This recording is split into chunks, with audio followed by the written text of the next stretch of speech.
As notícias falsas, também conhecidas como fake news, possuem alto poder de proliferação, ou seja, espalham-se rapidamente. Por consequência disso, as redes sociais, muitas vezes, transformam-se em locais de linchamento de pessoas inocentes.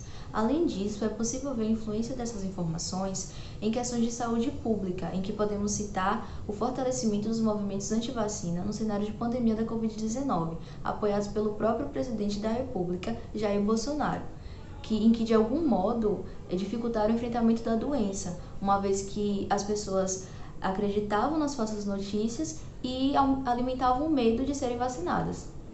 Outro sim, a proliferação do fake news alimenta o preconceito, inclusive a homofobia, como foi o caso da circulação do falso kit gay, que gerou uma enorme discussão de que esse material seria capaz de transformar ou influenciar a identidade de gênero das crianças. Mas é possível lembrarmos do ataque xenofóbico ao acampamento de imigrantes venezuelanos, graças ao discurso de ódio que tomou conta das redes sociais em agosto de 2018. Evidencia-se a legitimação da violência causada por dados adulterados, como aconteceu com a vereadora Marielle Franco, assassinada em 2018, que foi alvo de fake news espalhados pelas redes sociais. Vale citar que as populações mais afetadas por essas informações são o público com menor escolaridade e que dependem das redes sociais para obter informações.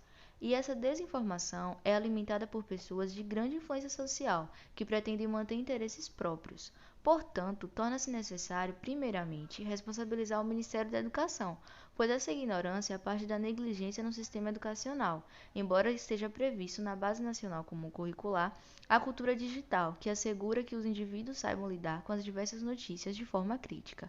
Ademais, o Ministério da Ciência, Tecnologia e Inovações pode impulsionar conteúdos nas redes midiáticas, alertando os habitantes sobre os perigos das fake news e a importância de averiguar a veracidade das informações antes de passar adiante, pois existe uma manipulação para o compartilhamento dessas informações, como os exemplos de páginas que mesclam a divulgação de notícias verídicas com notícias falsas e utilizam de montagens em fotos e vídeos para que os usuários da internet sejam alienados. Diante desse cenário, já existem iniciativas que buscam eliminar esse tipo de conteúdo das redes sociais, como é o caso da Agência Lupa, do Boatos.org e da Agência Aos Fatos, que buscam desvendar as fake news e classificá-las em verdadeiras, imprecisas, exageradas, contraditórias, insustentáveis e falsas. Atrelado ao que já foi falado anteriormente pelos colegas de classe, existe também o impacto que as redes sociais causam junto das fake news na política.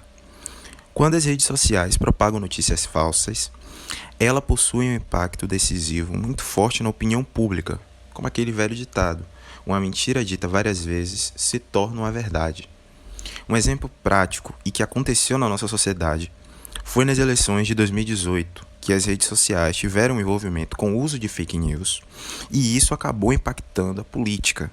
Após as eleições, foi aberta a CPMI das fake news, ou Comissão Parlamentar Mista de Inquérito.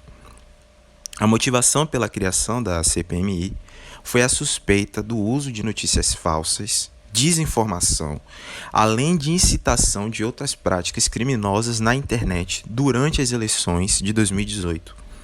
A CPMI foi composta por 15 senadores e 15 deputados, que investigaram a criação de perfis falsos, que fizeram divulgação em massa de notícias falsas e que também fizeram ataques cibernéticos nas diversas redes sociais, que tiveram uma possível influência no processo eleitoral e no debate público.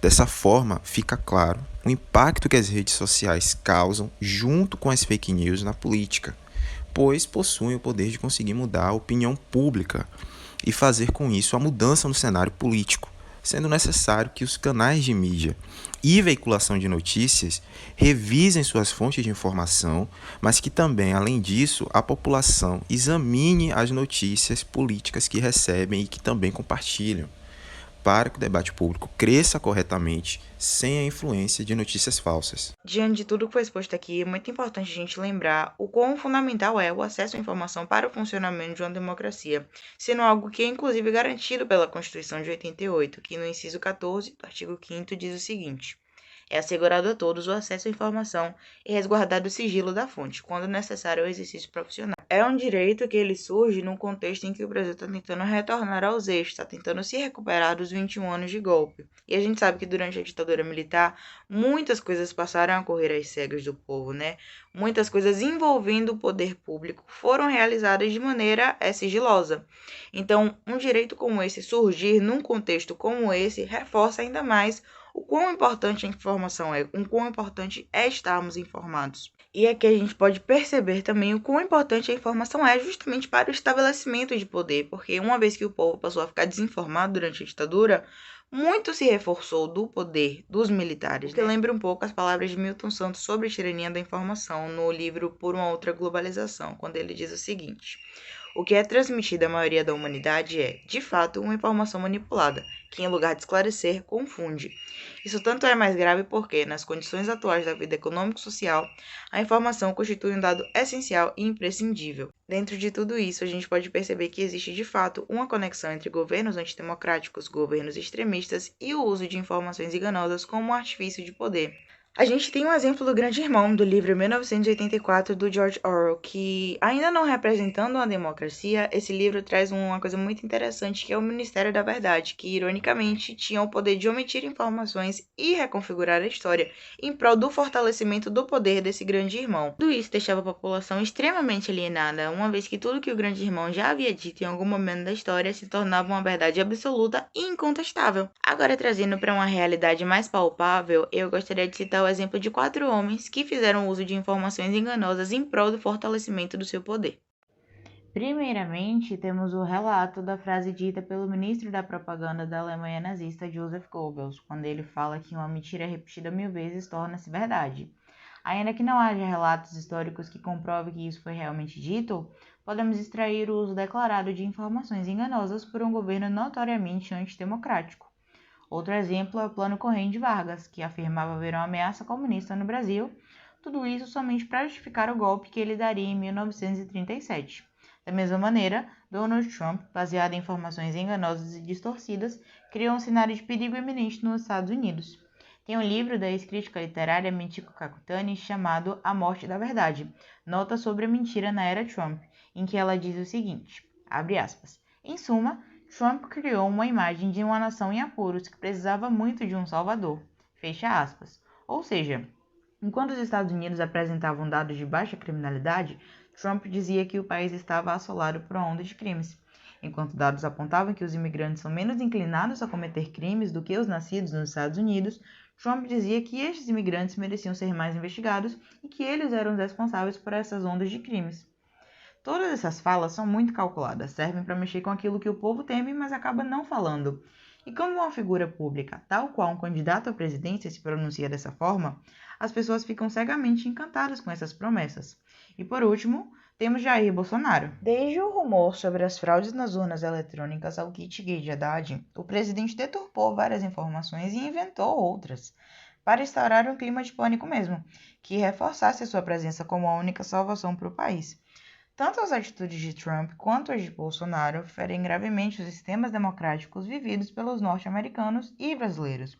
Mas como foi dito antes, tudo isso é um infortúnio trazido pelo mundo globalizado perversamente que vivemos. Certamente, a internet e o crescimento das mídias sociais não inventaram o fenômeno da desinformação, mas criaram um ambiente propício para que houvesse uma difusão em massa de notícias falsas, em velocidade nunca antes vista na história da humanidade. E, por conta disso, acaba gerando o fenômeno da sobrecarga de informação, pois os dados não são filtrados pelos procedimentos tradicionais e a quantidade de informação que o indivíduo recebe supera sua capacidade de processá-las. E algumas das características que facilitam a desinformação na era da internet podemos citar a possibilidade de qualquer pessoa criar um jornal independente e difundir informações nas redes. Também temos o mau uso de redes sociais, como o Facebook e o WhatsApp, como fonte primária de informação. Tipo, a pessoa não procura saber mais sobre aquele assunto aquela notícia que ficou sabendo, entendeu? E também temos a anonimidade e distanciamento do outro garantido pela rede.